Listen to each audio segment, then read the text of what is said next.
Alright, everyone out there in Banjo land, Mike Henning here. I've got just a short little lesson for you today. This is going to be kind of a banjo setup lesson. And I'm admittedly not a banjo setup expert at all. I prefer to focus on playing the banjo and letting other people that are into doing banjo setups do the work. But one easy thing that I can do is show you how to set your banjo intonation. And this is a very common issue I see with beginner players that come in and take face-to-face lessons with me. Their banjo, the bridge of their banjo is not in the correct position. So basically what happens when your intonation is off is you can sound in tune when you're playing open, but basically when you start playing frets up further up the neck, the tuning gets off. That happens when your intonation is off. So basically, it's the placement of your bridge, basically. So the distance of the bridge to the tailpiece is what determines that. How do we check the intonation? So what we're going to do is we're going to play a harmonic and then test it against the real note. If you're not familiar with doing a harmonic, you can check out my other lesson, Harmonics on the Banjo, and learn how to do it. But it's pretty easy. I like using my third finger. And let's start up just at the 12th fret. And you're going to put your finger right on top of the fret and don't push down. And you can hear those kind of chimes, sometimes called banjo chimes. Again, I'm right on top of the fret and I'm not pushing down. And what we want to do is play that harmonic and then play the real note. And hopefully if your banjo is in tune, those should be the same note. And the other place you can check it is up at the 19th fret, way up there.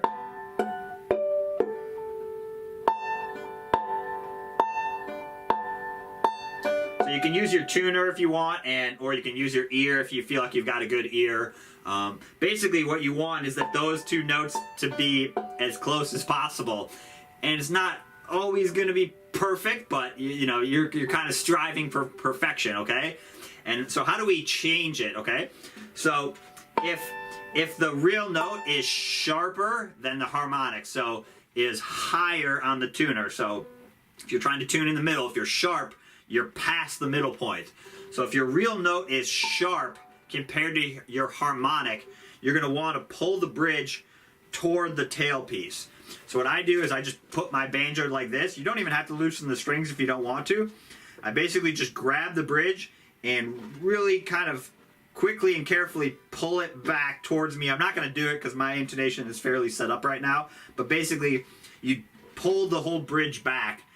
If you're really worried about it, you can loosen the strings if you want to, but you don't necessarily have to. You basically just kind of grab the bridge on each side and pull it back, and you really don't have to pull it back much. I would start with maybe a centimeter, depending on how much. If you're way off, maybe a quarter of an inch, but you really don't have to move it very much to make a difference, okay? So again, if you're sharp, so if your real notes are sharper than your harmonics, you're going to want to pull the bridge very slightly back toward the tailpiece. Vice versa, if your real notes are flatter, you're going to want to push the bridge away from the tailpiece.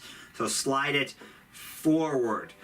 And every banjo is just a little bit different. There's not like a set ruler that you can put down and just put the bridge. You know, each bridge and each banjo and scale length is a little bit different. It also matters with your bridge too. You can see I've got what's called a compensated bridge. A very common issue is that the third string, so your G string, when you have a straight bridge, you can get the other notes to be in tune, but the third string will be a little off. You can see my bridge, the third string distance is actually a little bit longer. See how it's compensated? And that just helps the tuning. And not every bridge has that, but you can experiment with that as well. If you can't get the tuning to be quite right, I might recommend getting a compensated bridge. That third string, especially on the 2nd fret, for example, is notorious for being out of tune on kind of less expensive banjos. So that's something you can think about. The other thing you can do is just the two sides don't have to be perfectly in line if you find that one side needs to be a little bit higher or lower. And that's just where you kind of trust your judgment and just experiment a little bit. You might have to tune it and then move the bridge, and then you're gonna have to tune it again, and then check the intonation, and then move it a little bit. It might take a couple turns to get it perfect, but that's what you're practicing. You're also practicing your ear training there. That's really important. The benefit of this though is once you get it set, you pretty much don't have to mess with it. You know, I'm not constantly adjusting my intonation or anything.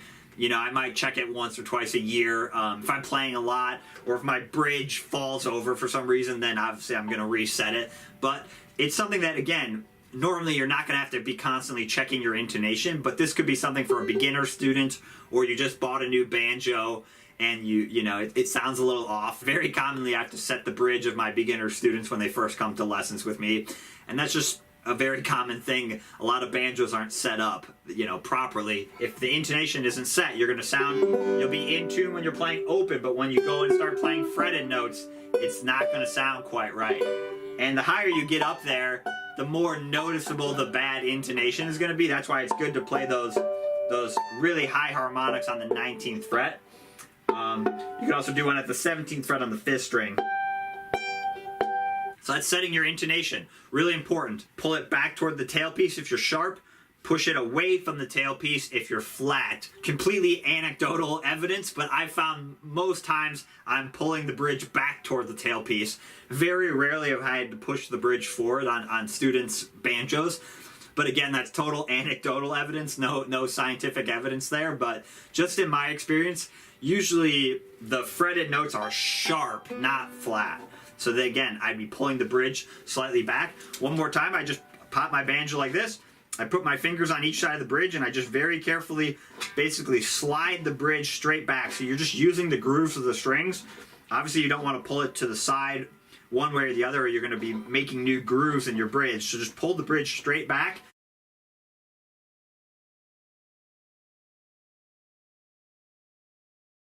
You're going to have to retune it back up to where you think it sounds good and open, and then check your intonation again. Having good intonation is critical to being able to play up the neck and have it sound good, right? The more advanced you get on the banjo, the more you're going to want to play all over the neck, and that's where having good intonation is absolutely critical.